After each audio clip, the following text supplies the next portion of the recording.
Stanley Cup champion in 2018, the brilliant shootout performance at the 2014 Olympics in Sochi. For myself, a player I would have covered a little more towards the back half of his career, mainly as a Washington Capital, Elliot, but always a joy to deal with because you got an honest answer out of him and was just a pleasant interaction. Your thoughts on the career of TJ Oshie?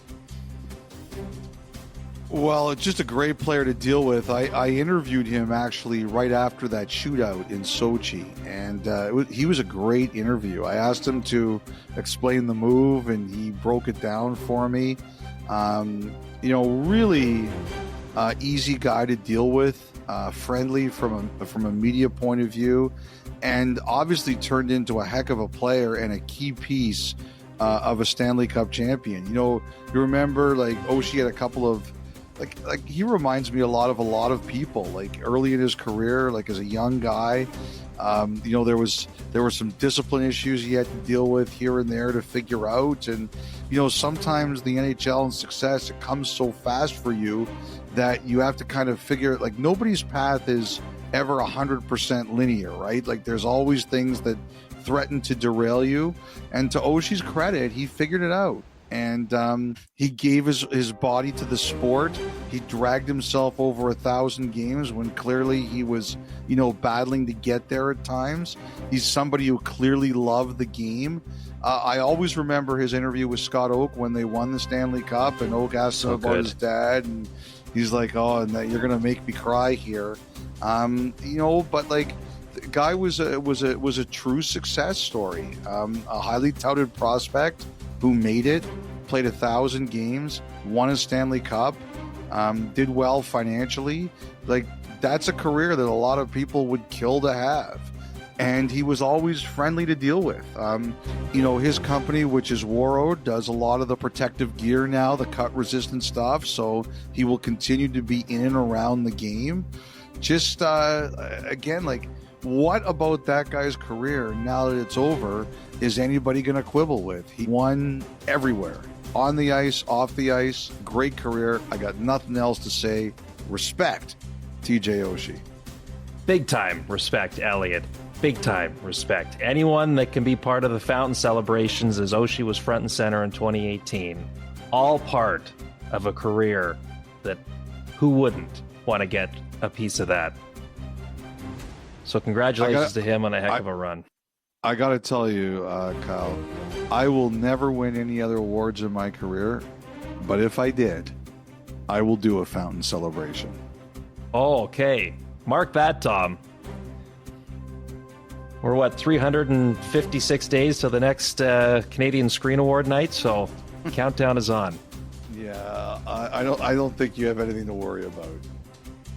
Okay, one other thing before we get to the final thought here, Elliot. Congratulations to the Trois-Rivières Lions, who captured the 2025 Kelly Cup Championship. 4-1 series victory over the Toledo Walleye. Their goaltender, Luke Kavalin, won the MVP of the playoffs. Elliot, 20 postseason appearances, allowed 2 goals or less in 17 of the 20 outings. He was incredible. Gave up 3 goals in the opener, the loss of the final. Toledo won 3-1. Gave up 1 goal in each of the ensuing 4 en route to a championship and an MVP.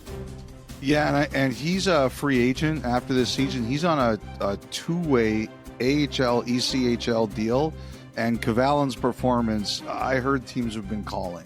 And I don't know that he's NHL ready yet. He's 24 years old. He's only played 12 AHL games since he turned pro in 2022. He played for the Flint Firebirds before that.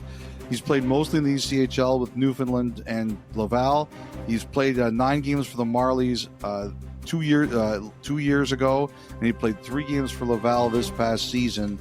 But after a run like that, pretty impressive, very successful. Congratulations to the young man from Greeley, Ontario. And I do think there are some teams looking at giving him, at the very least, an AHL shot next year, and maybe he gets a 2-way AHL, NHL deal out of this. That brings us to the final thought, which is brought to you by GMC, Elliot. And you teased it a little bit earlier on when we were discussing the draft combine, the draft interviews the team runs with players as they make their way through the week. And inevitably every year, there are some interesting questions that surface that are asked behind those closed doors to try to put the players on the spot. They are so well trained nowadays, just to get them thinking a little bit differently and just try to throw a bit of a curveball in there, here and there. How about the Montreal one was great about being on an island and the water bottle and the bat? Montreal, they asked some hilarious questions. Someday I'm going to ask, who's responsible for coming up with these questions? Yeah. What does the brainstorm session look like? How do you shortlist the questions? Like, is there someone whose job is, you are the question guy? You're the physical testing guy. You're the scout. You're the question guy. Kyle, what I would like to know is if there was any player who would have said, well, I would have taken the bat first anyway. Well, yeah, that's right. Because that's the kind of unique thinking that the Canadians would sit there and wonder, what is this guy thinking? Like, I would want to turn the tables on the team. Oh, that's okay. I would have taken the bat first. Yeah, perfect. That was a great answer by Denway. I would have taken the bat and hit a home run. I hope that if I was in that situation, I would have thought of that. But the one that really I wanted to ask you guys was, so Ottawa, impromptu, said, tell us a joke. So here's my question to both you and Dom. If you were put on the spot like that, could you do it? Yeah, you want me to go first? I'll go first because I threw out the question. Okay, all right. So I would say that up to a couple weeks ago, I might have been caught flat-footed because you have to think for a second, are you going to be telling a joke that in any way offends anybody, right? So I could see, especially in this day and age, a lot of people stopping in their tracks. But I went out to dinner with some buddies the other day, and a couple of them are single again. And this one came up that I think is a fantastic joke. Okay? Okay. A 60-year-old millionaire got married to a 20-year-old model. When his friends asked him how he did it, he said, I lied about my age. So they said to him, oh, so you told her you were 40? He answered, no, I said I was 90.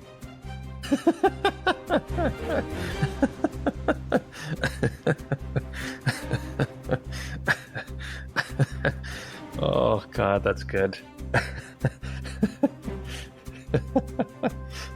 Oh, I mean, horrible, but good. I like that one. Come on, that's funny. That is good. Well done. All right, what do you got? Could you do it? Yeah, it would take me a minute because I would be thrown from the question to begin with. But, you know, there's always those moments in your life that you